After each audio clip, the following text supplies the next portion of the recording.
Bienvenue dans ce nouveau numéro de Coaching Time. Bonjour à toi.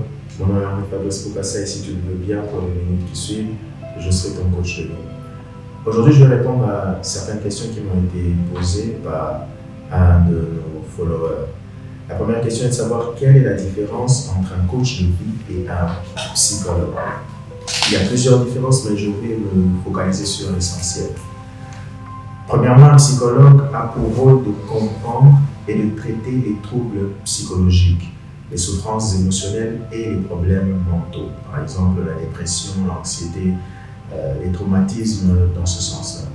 Il se concentre sur le passé et le présent pour identifier les causes profondes des difficultés et aider à guérir ou à mieux gérer ces problèmes. Tandis que le coach de vie accompagne les personnes sans pathologie mentale. Il faut vraiment retenir cette distinction-là. Le coach de vie accompagne les personnes qui n'ont pas de problèmes mentaux. Il les aide à atteindre des objectifs personnels ou professionnels. Et dans le coaching, l'accent est mis sur le présent et le futur avec une approche orientée vers l'action et la réalisation du projet. Un psychologue est focalisé sur le passé, sur les troubles qu'il doit traiter de manière clinique. Tandis qu'un coach est focalisé sur le présent et le futur et il s'occupe de personnes qui n'ont aucune pathologie mentale. Le coach se focalise sur les personnes qui cherchent à optimiser leur potentiel, tandis que le psychologue, lui, s'occupe des personnes qui sont en souffrance psychique et qui veulent guérir. Ce qu'il faut savoir à ce niveau, c'est que, en termes d'éthique, tous les deux peuvent avoir une éthique, mais un psychologue, lui, suit un cursus. Il suit un cursus universitaire ou tout autre genre de cursus. Un coach, lui, ne suit pas ce genre de cursus. Il peut suivre un cursus dans un institut spécialisé en coaching et ainsi de suite, mais il ne suit pas, à dire vrai, un cursus universitaire comme un psychologue. En résumé, le psychologue soigne les blessures du passé et traite les problèmes de santé mentale, tandis que le coach aide à construire l'avenir du coaching en mobilisant des ressources personnelles sans se substituer à un suivi thérapeutique. Le coach n'est pas un médecin, c'est pas un spécialiste médical, tandis que le psychologue l'est. La deuxième question est de savoir, est-ce qu'un bon coach de vie pourrait-il toucher de manière holistique les aspects de vie d'un être humain? Est-ce qu'un bon coach pourrait toucher tous les aspects de la vie d'un être humain? Déjà, je vous invite à suivre la vidéo que nous avions vue sur la roue de la vie. Dire qu'un coach peut toucher les aspects de la vie de son client, c'est possible, mais il est limité à son champ de compétences. Comme nous l'avons vu, le coach n'est pas un psychologue. Le coach aide le coaché à atteindre ses objectifs.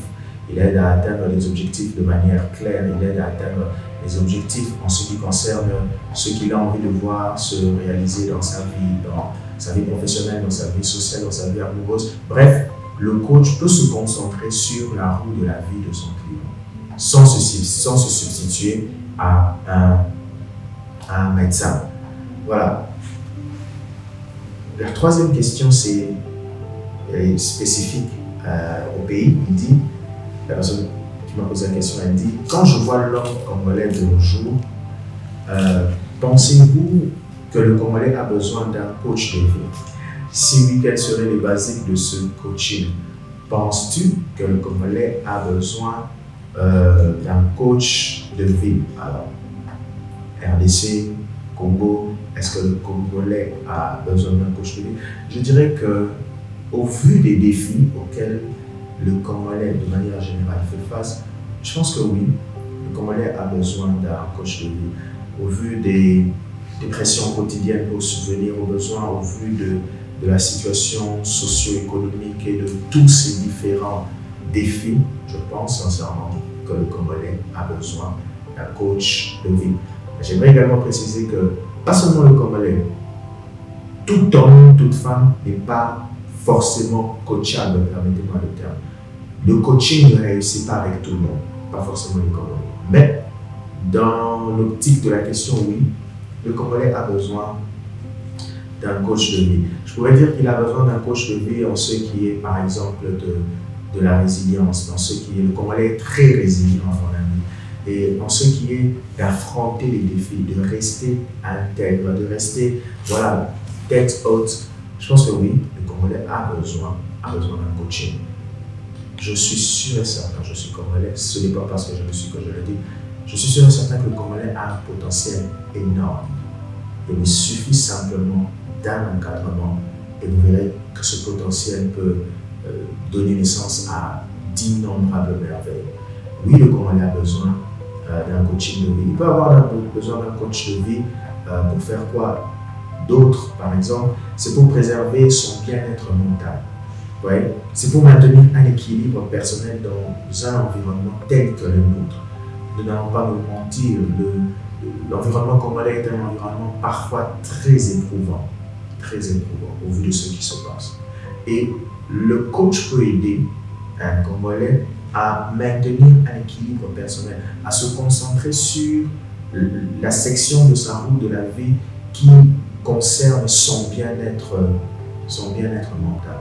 Voilà un autre aspect que le coach dans lequel le coach peut aider, le coach de vie peut aider un Congolais. Alors, la dernière question, c'est de savoir, toute chose dans la vie ayant un bon et un mauvais côté, quels seraient, selon vous, les côtés négatifs du coaching? Un des côtés négatifs du coaching, c'est de tomber sur un coach qui n'a pas d'éthique. Un coach qui empiète sur le terrain de la médecine, un coach qui empiète sur le terrain de la psychologie par exemple. Un coach qui sait, après avoir causé avec son client, que le client a des troubles mentaux, mais qui veut, par besoin d'argent, garder ce client-là, alors qu'il peut orienter ce client-là vers un psychologue. Voilà le mauvais côté du coaching. C'est que le coach, par besoin d'argent, refuse d'accepter les limites de son expertise pour passer la balle, si je peux utiliser l'expression, pour passer la balle à un psychologue, un psychiatre, et voilà.